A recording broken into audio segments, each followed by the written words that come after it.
အားလုံးပဲမင်္ဂလာပါအင်နာကလိုမှပြန်လည်ကြိုဆိုလိုက်ပါတယ်ဒီနေ့မှာတော့ဆီယမမမိုင်းရေးသားထားတဲ့ပျော်ရွှင်ခြင်းတကားပေါက်ဆိုတဲ့စာအုပ်ကလေးတွေကဝေဖန်ခံနိုင်ဖို့တတိရှိပြီလားဆိုတဲ့ခေါင်းစဉ်လေးကိုမျှဝေပေးသွားမှာပဲဖြစ်ပါတယ်ဝေဖန်ခံနိုင်ဖို့တတိရှိပြီလားဝေဖန်ခံရတယ်ဆိုတာလူတိုင်းမဖြစ်မနေကြုံတွေ့ရမယ့်ကိစ္စရပ်ကြီးတစ်ခုပါဝေဖန်ခံလိုက်ရပြီဆိုတာနဲ့တချို့တွေကဒေါသထွက်မယ်တချို့တွေကဝမ်းနည်းကြမယ်တချို့တွေကကြောက်ရွံ့သိငယ်သွားတတ်ကြပါတယ်ဝေဖန်ခံလိုက်ရတာနဲ့တချို့တွေကဝေဖန်ခံရမှုအပေါ်မှာရေးကြီးခွင်ကျလုပ်ပြီးအတင်းလိုက်ဖြေရှင်းတာမျိုးတွေလည်းလုပ်တတ်ကြပါတယ်တပားသူဝေဖန်လိုက်တဲ့စကားတစ်ခွန်းပေါ်မှာပဲထပ်တလဲလဲဖြေမစင်နိုင်အောင်တွေးပြီးဝမ်းနည်းကြည်ကွေးသူတွေလည်းရှိပါတယ်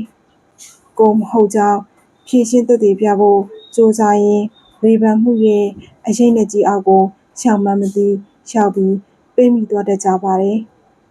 ငယ်ရွယ်ပြီးအသိဉာဏ်တွေမြင့်ကျက်သေးစဉ်ကာလတွေမှာသူတစ်ပါးရဲ့စကားလေးတစ်ခွန်းနှစ်ခွန်းပေါ်မှာစီးမျောလိုက်ပါခံစားရင်မျက်စိပြက်မျက်နှာပြက်ဖြစ်သွားကြပြီးနောက်ဆုံးမခေါ်မပြောနိုင်တဲ့အဆင့်ထိပါရောက်သွားတတ်ကြပါတယ်သိငယ်စိတ်ရှိသူတွေကြတော့ကိုနည်းနည်းပြောလိုက်တာနဲ့အိယာတွေကဆောင်းဝုန်းတွင်းဝင်ပြီးခေါင်းမဖော်နိုင်လောက်အောင်အရှက်ကြီးရှက်ပြီးပုံရှောင်နေတတ်ကြပါတယ်တီးတဲ့မြင်တတ်နားလေတဲ့အရွယ်ကြပြန်တော့သူတစ်ပါးရဲ့စကားတစ်ခွန်းကိုကြားလိုက်မိရင်အရင်ဦးဆုံးဝေဖန်ပိုင်းချပါတယ်ကောင်းစီလိုတဲ့စိတ်နဲ့ပြောတာလားကိုတမင်ရည်ရွယ်စိတ်တကြအောင်ပြောတာလားဆိုပြီးစဉ်းစားပါတယ်ကောင်းစီလိုတဲ့စိတ်နဲ့ပြောလာတဲ့အခါဝေဖန်လာမှုတွေအားလုံးကိုရှင်ဝယ်ပိုက်ပြီးအမှားတွေကိုဂရုတစိုက်နဲ့ပြန်လည်ပြင်ဆင်သွားကြပြီးဝေဖန်သူတွေအားလုံးကိုလိုက်လဲကျေးဇူးတင်ကြပါတယ်နောက်ထပ်ဝေဖန်သူတွေကိုလည်းဆက်လက်ကြိုဆိုနိုင်ပါတယ်တမင်ရည်ရွယ်ပြီးကိုသာနေလို့မနာလိုပြီးစိတ်အနှောက်အယှက်ပြောလာတာအားလုံးကိုလည်းခွင့်လွှတ်ပြီးလွတ်လပ်ရှုနိုင်ပါတယ်ဝေဖန်နိုင်မှုတွေကိုမျက်နှာချင်းဆိုင်ပြီးအပြုံးနဲ့တုတ်ပြန်နိုင်ရင်ဒါဟာရင်းကျက်လာတာပါပဲ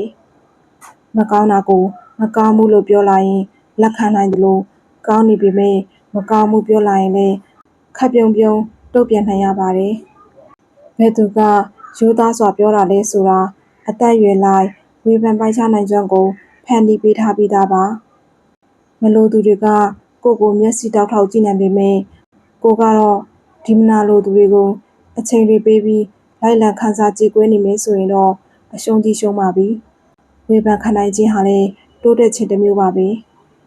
သူဝေဖန်လိုက်လို့မကျေနပ်တဲ့စိတ်နဲ့ပုံမူစူးစမ်းလောက်ကင်ပြလိုက်ရင်ဝေဖန်သူတွေကိုပြန်လည်ဖြည့်ရှင်းသက်သေပြနေတစ်မျိုးပါပဲဝေဖန်တာကသူ့အလုံးလက်ခံကျင့်သုံးပြင်ဆင်ဖို့က